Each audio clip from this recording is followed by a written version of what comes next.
আবহাওয়াবিদ নন, কিন্তু বাতাসের উত্তাপ অথবা পরিবেশের রুদ্ধ নিঃশ্বাস হয়তো তিনি শুনতে পান। পরিবেশও আদালতে সুবিচার চেয়ে প্রার্থনা করে বেঁচে থাকার প্রত্যাশায় নিজের অধিকার নিয়ে।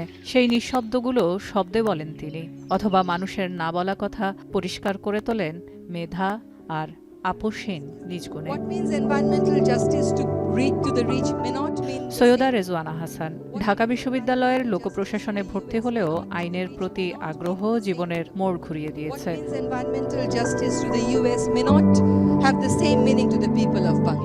পরিবেশের ক্ষতি সাধনকারীদের বিরুদ্ধে দাঁড়িয়েছেন যুক্তি তর্ক খণ্ডনে।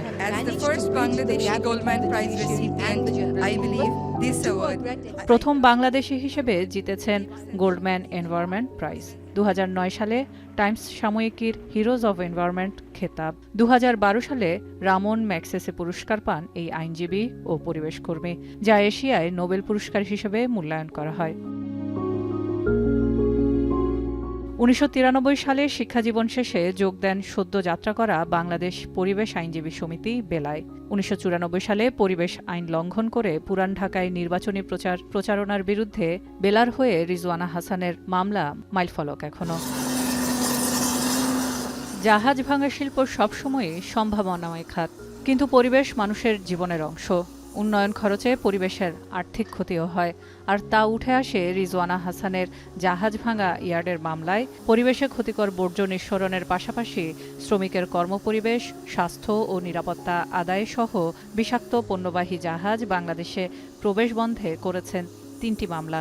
তার প্রেক্ষিতে আদালতের রায়ে পরিবেশগত ছাড়পত্র ছাড়া জাহাজ ভাঙার ব্যাপারে নিষেধাজ্ঞা দেন আদালত। সেখানেই শেষ হয়ে যায়নি।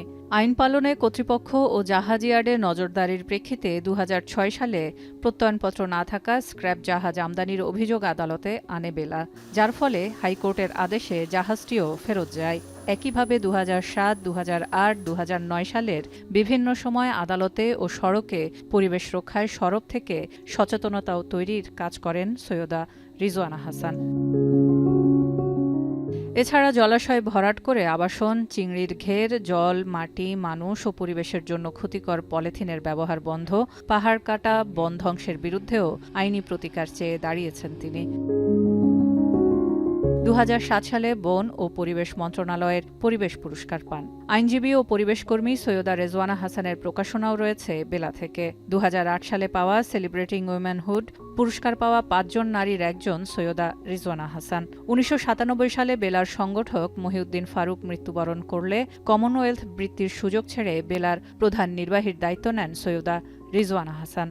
তার নেতৃত্বে 2003 সালে প্রথম বাংলাদেশি হিসেবে বেলাকে জাতিসংঘের এনভায়রনমেন্ট প্রোগ্রামের গ্লোবাল 500 রোল অব অনার্স এর মর্যাদা এনে দেয়। সেলিয়া সুলতানা, এখন, ঢাকা। 250-টিরও বেশি ডিজাইন অপশন নিয়ে ওয়ালটন স্মার্ট ফ্রিজ, বোঝে আপনার প্রয়োজন।